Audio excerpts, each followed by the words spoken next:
order and false identification to police officer.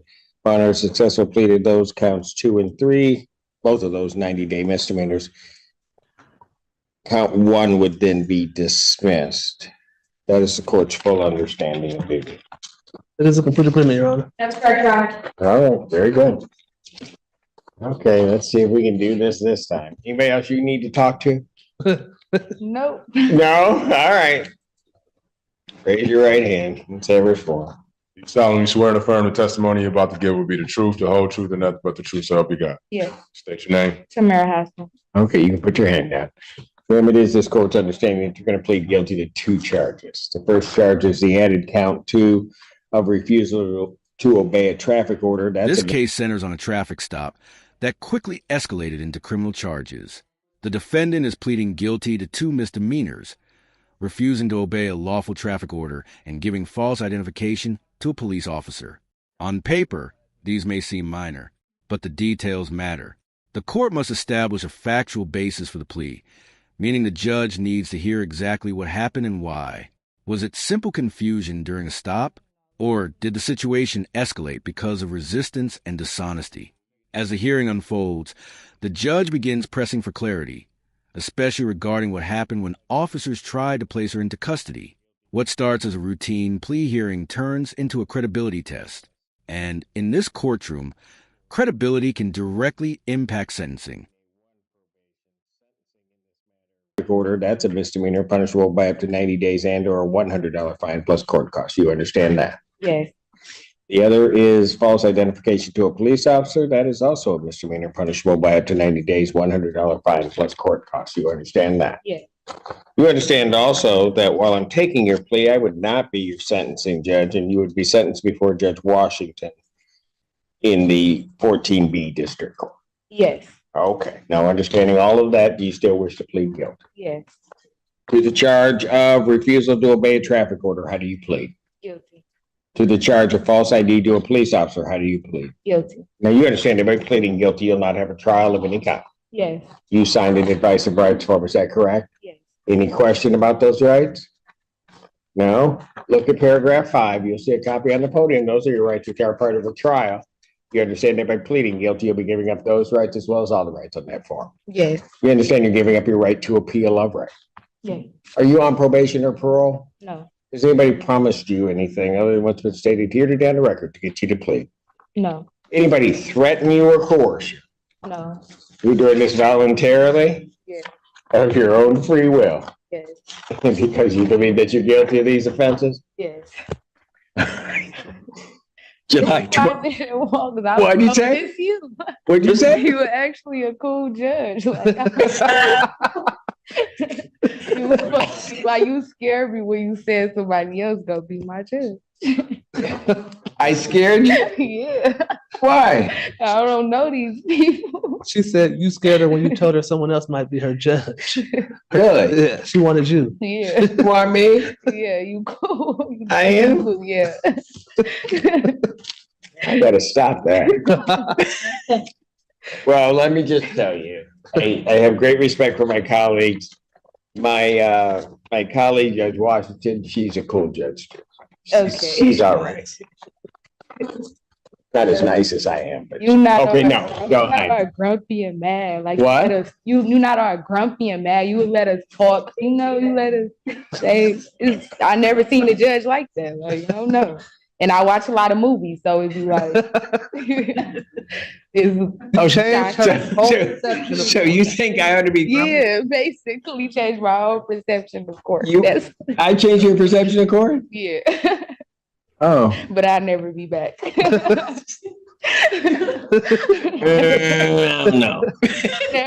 All right. Maybe not on purpose. Something tells me you're gonna be back. Go. All right. Well, thank you. Thank you for those kind words. I do appreciate it. It doesn't fall on deaf ears. All right, young lady.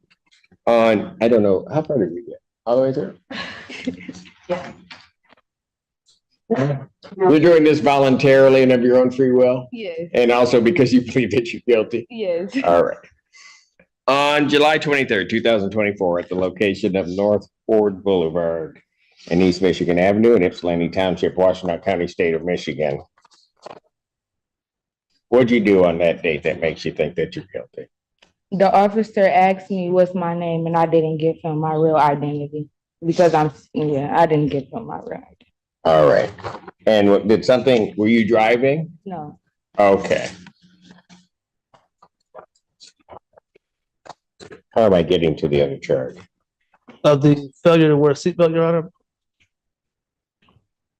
She did not lawfully comply with the order of the officer to put her seatbelt on.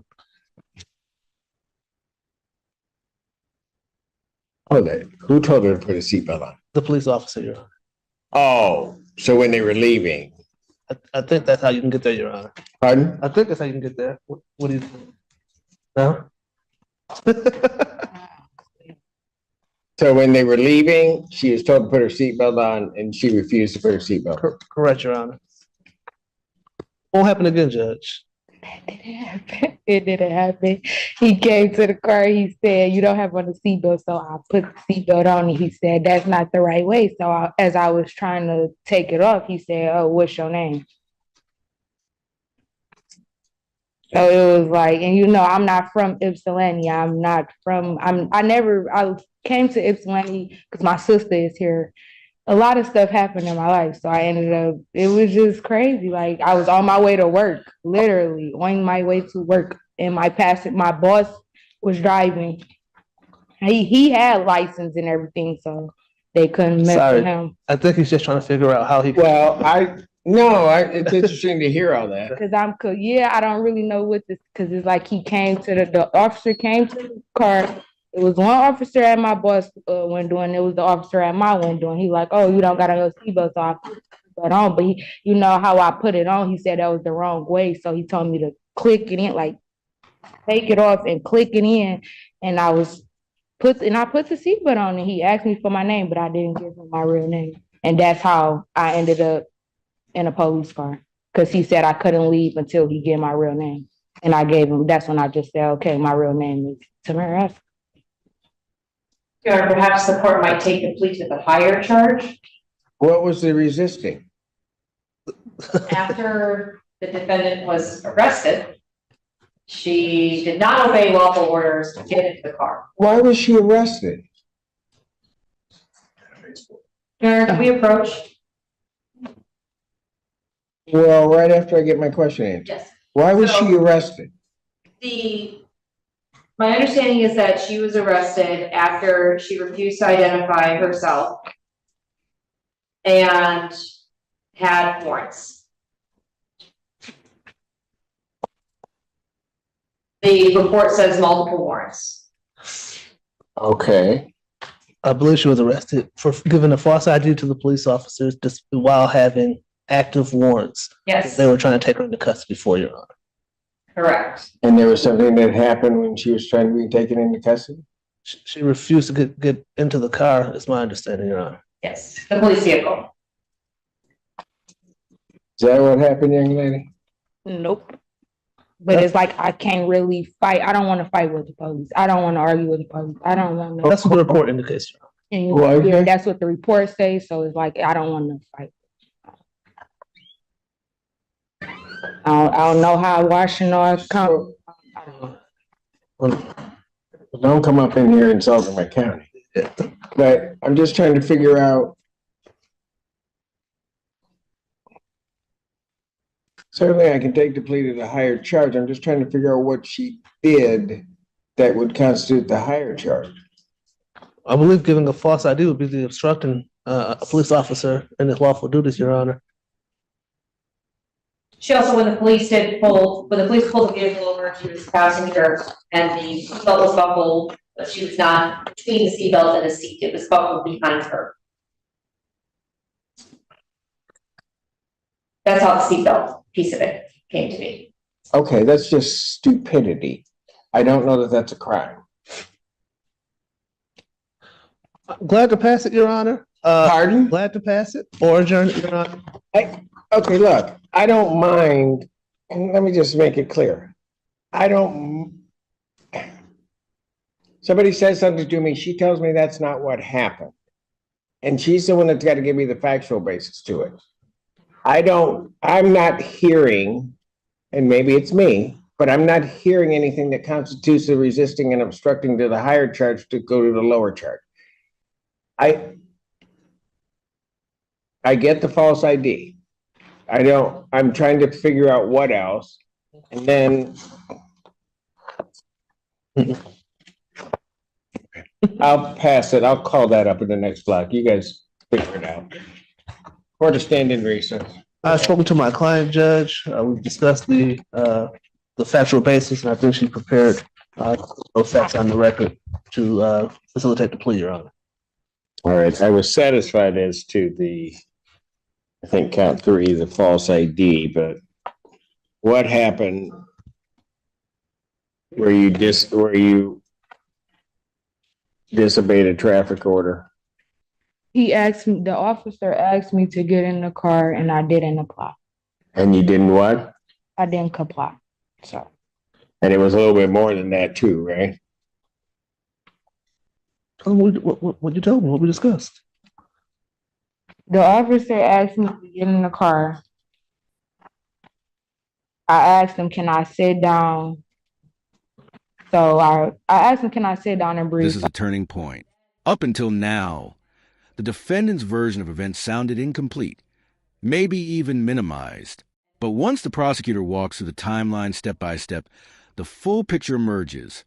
False identification, refusal to comply, pulling away from an officer attempting to place her in the vehicle, and active warrants. Legally, that matters. A guilty plea requires a factual basis, meaning the court must hear enough detail to support the charges. When a defendant initially downplays events, the judge can't accept the plea without clarity. And here's the key question. Was this confusion or avoidance? Judges are trained to detect hesitation, omission, and inconsistency. And when credibility is in doubt, sentencing can change dramatically. The courtroom energy just shifted from casual to serious. And now the judge is watching closely.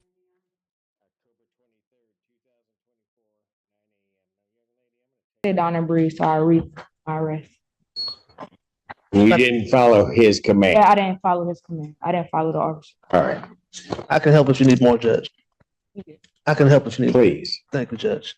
At the time of this incident, there was an officer in full uniform, and that officer attempted to have you move towards his squad car.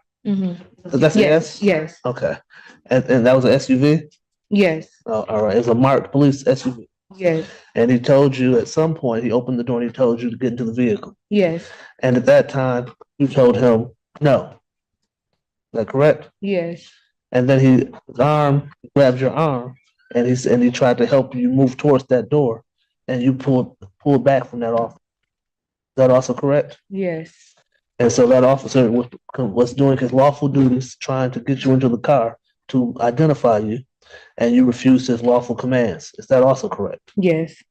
Thank you. And Your Honor, for the record, Mr. Feaster's questioning alluded to it a little bit, but for the record, to clarify the timeline of events, the defendant was asked to identify herself, gave a false name with no return when the police tried to identify that name and find a record of it, was then arrested and was going to be placed in the back of the car until she could be identified, at which time the resisting happened, and then was later identified and was found to have warrants. Got it. And that's all accurate as well, isn't it? Yes. Is all of that correct? Oh, yes. How come you didn't tell me that the first time? I didn't know how to explain all that. I mean, it was 8 o'clock in the morning. Honestly, I don't know. You need to stop there. You know exactly what happened. Court's complied with the court rule. Court will accept the defendant's guilty plea to counts 2 and 3. Count 1 is dismissed. Pre-sentence investigation and report is ordered at 14A1 probation. Sentencing in this matter will be before me. October 23rd at 9 a.m. October 23rd, 2024, 9 a.m. Now, young lady, I'm going to tell you this. I called Judge Washington. I'm keeping this case. And I'm going to explain something to you about how I work, and Mr. Feaster will tell you. When you're asked a question, you need to tell the truth. You do not need to be skirting around it, trying to smile and do all that stuff. Because, yeah, I can be a really cool judge, but I can also be your worst nightmare. especially if you lie to me. Look at me. You understand what I'm saying? Yes. Can I say something though? No. Oh. Just listen. So between now and then, and when you talk to my probation department, I'd suggest that you understand how you should tell the truth. Because Miss Polera, when you meet with her, if she thinks you're lying to her, I will know immediately. And you do not want that to happen. Bond will continue. Thank you. The plea is accepted. Count 1 is dismissed. A pre-sentence investigation is ordered. But what really defines this hearing isn't the paperwork. It's the warning. The judge makes it clear she is keeping the case, and that sentencing will be before her. Why? Because credibility matters. She emphasizes that truthfulness with probation will directly impact how this case unfolds. In misdemeanor cases like this, cooperation and honesty often shape the final outcome just as much as the charges themselves. The defendant now has time before sentencing, but also a clear directive. Tell the truth every time. In this courtroom, that's non-negotiable.